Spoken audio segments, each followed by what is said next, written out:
Magandang araw po sa ating lahat. Ang pag-uusapan po natin ngayon kung paano magkaroon ng 1K subscribers. Diba? Ang pagkuha po ng 1K subscriber sa YouTube ay isang milestone.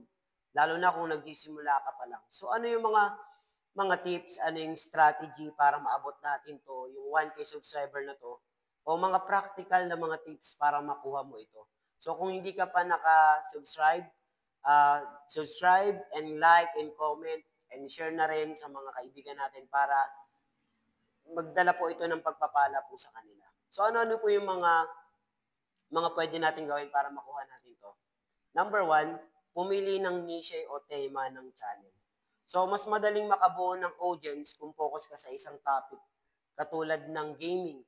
Example, kung yan talaga yung niche mo or yung tema ng channel mo sa gaming, pwede kang gumawa ng mga tips para sa gaming na to.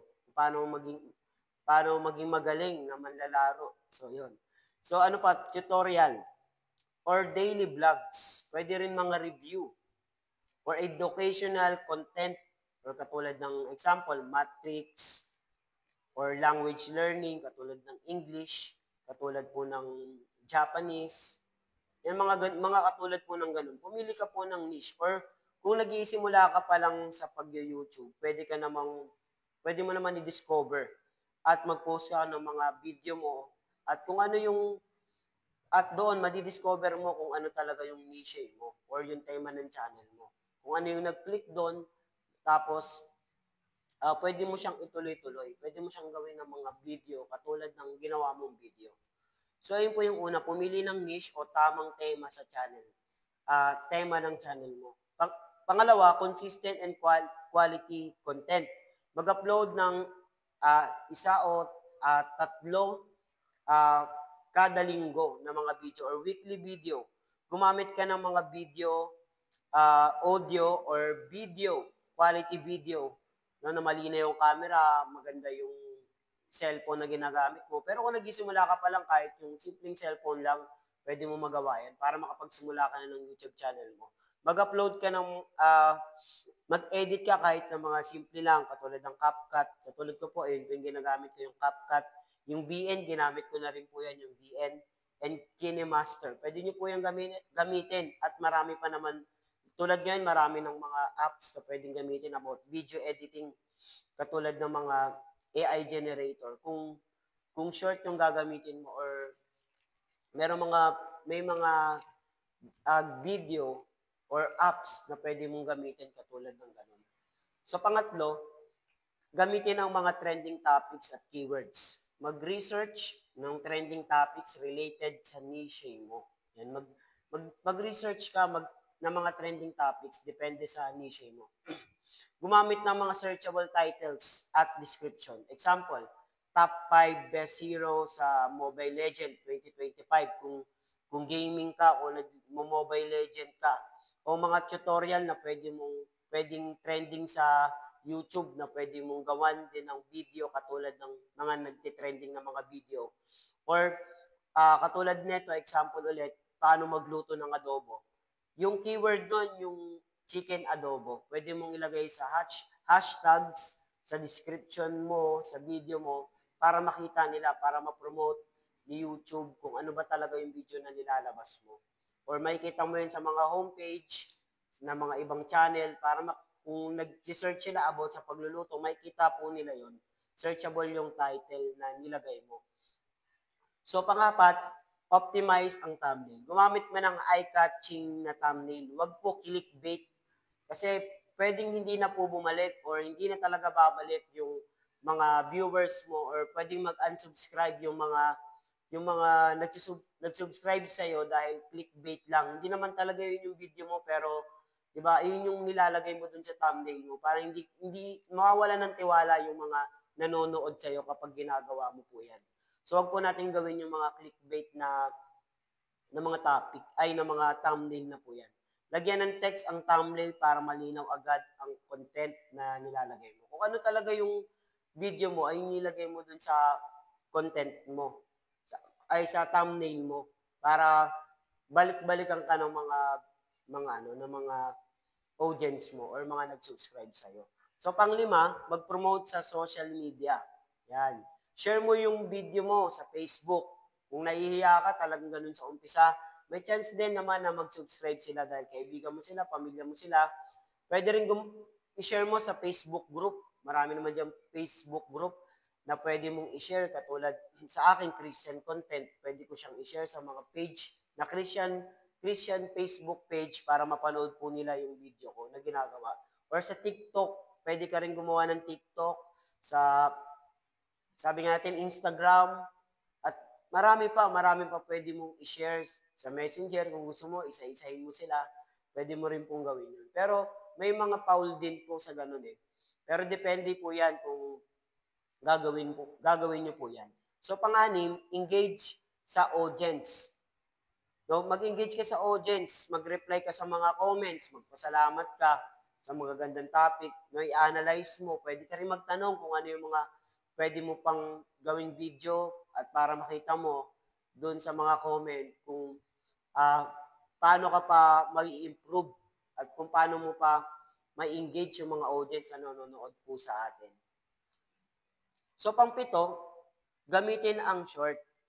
Yan po, i-share ko lang po sa akin. Personally, ayan po yung ginawa ko, kaya po nagkaroon po agad ako ng 1,000 subscriber in just 3 months. I think in just 3 months, nagkaroon na po ako ng 1,000 subscriber. Kasi gumagawa po ako ng YouTube short na 60 seconds at pwede ring pinakamahaba po ng 3 minutes. Eh. Depende kung nagdi-daily vlog ka, pwede niyo pong gawin yung 3 minutes. Tapos maganda yung content, may background na music. Diba? Yun po yung nagpapataas ng views doon sa short. Mas mataas pala yung chance na mag-viral ito at makadagdag ng subscribers kapag gumagawa ka ng YouTube short. According sa research, sa 2022, ito na yung bagong trending ngayon sa YouTube na makakahakot ka talaga, makakadagdag points, makakadagdag subscriber at mga views pag gumawa ka ng mga quality short video, diba, sa YouTube. Yan po. Pangwalo, collab with other YouTuber or collab with others. May pag-collab ka sa mga small YouTuber. Ako ginagawa ko po rin yan personally. Nung nagsisimula pa lang ako dito sa YouTube. Pwede rin magpa-shoutout or gumawa ng challenge. O ginawa ko po yan, shoutout. Nagpapa-shoutout po ako. Shoutout ko po yung mga bagong subscriber ko. Yung nagsisimula pa lang ako sa YouTube. So, ayan po, pwede natin yung gawin. Yung may pag-collab tayo, depende rin sa niche or katulad ng niche na ginagawa po natin. Tema ng channel natin para po ma-discover yung channel natin, madagdagan yung audience natin, at madagdagan din yung mga subscribers po natin. Pangwalo, ayusin ng channel layout at profile pic. Maganda rin po yan kasi makikita nila na talagang active yung channel mo, gumagawa ka talaga ng video or profile mo, ikaw talaga yon. Maganda, mas nagtitiwala po yung mga audience mo sa'yo kung ikaw talaga yung nakalagay doon. Yung itsura mo talaga yung nakalagay doon. Yung profile picture mo po talaga yung nakalagay doon. O maayos sa channel banner, magkaroon ka man lang ng kahit simple or kung magaling ka talaga mag-edit, talagang ilagay mo ng maayos yung channel banner mo para mapansin. Kapansin-pansin yung channel mo. Talagang maganda yung background. Makikita agad nila na talagang pagkakatiwalaan ka ng mga subscribers mo. O gumawa ka ng playlist para mas maayos yung tignan yung channel mo. Sample, katulad ko, mga devotion, yung mga daily insight ko. Meron akong playlist, mga Bible teaching. Nakalagay po dun sa playlist. Kaya po, importante na ayusin po natin yung channel background natin, yung playlist natin, o magkaroon po tayo ng profile feature. So, pang-10, huwag kalimutang sabihin, don't forget to like, comment, and subscribe. Huwag po natin kalimutan na sabihin, don't forget to like, and comment, and subscribe. So, real talk lang, hindi to instant na bukas, magkakaroon ka na kaagad sa mga pangalawang week, unang week. Pwedeng abutin to ng buwan bago mo makuha yung 1K subscriber. Pero kung consistent ka, makukuha at mararating mo yung 1K subscriber na yun. At napakalaking milestone po sa atin yung makuha natin yung 1K subscriber. At lalo pa tayong magtsatsaga na gumawa ng video, lalo pa tayong sisipag, lalo pa natin galingan gumawa ng video. wag ding bumili ng subscribers or nakipag-sub to sub. Actually, pag nag-uumpisa ka pa lang, hindi mo maiwasan talaga yung sub to sub. Kahit yung mga sikat na vlogger, nagawa nila yung sub to sub nung nagsisimula pa lang sila. Pero hindi ito active audience. Mawawala din yung audience. Example, kapag nag-sub to sub ka, 100 lang yung subscriber mo, tapos nagipag-sub to sub ka, 300. Pagising mo, babalik ka na ulit sa 100. At minsan, no, talagang mauubos pati lahat ng mga subscriber mo. At pwede rin ma-demon, uh, demonetize ka. So, pwedeng, paano ka, no, demonetize yung channel mo, o hindi na gumana yung channel mo, hindi na i-promote ni YouTube yung channel mo kasi nakikipag-sub to sub ka. So yun lang po yung mga tips, mga Christian tips na pwede ko pong ibahagi sa inyo bila pong nagsisimula po lang po sa YouTube. I hope na meron po kayo natutunan kahit sa ilang minuto po nating pagbibigay po ng tips patungkol po sa YouTube. So don't forget po to like and comment and subscribe and share mo na rin sa mga kaibigan mo para po magdala po ng pagpapala at ma-inspire din po sila sa YouTube. No? At pagbabahagi po kung ano man yung niche mo, katulad ko, I'm sharing the word of God in my channel at gusto ko po siyang gamitin platform para po mas maikalat pa ang mabuting balita sa buong mundo. Maraming salamat po at lagi po nating tatandaan na mahal po tayo ng Panginoon. God bless everyone.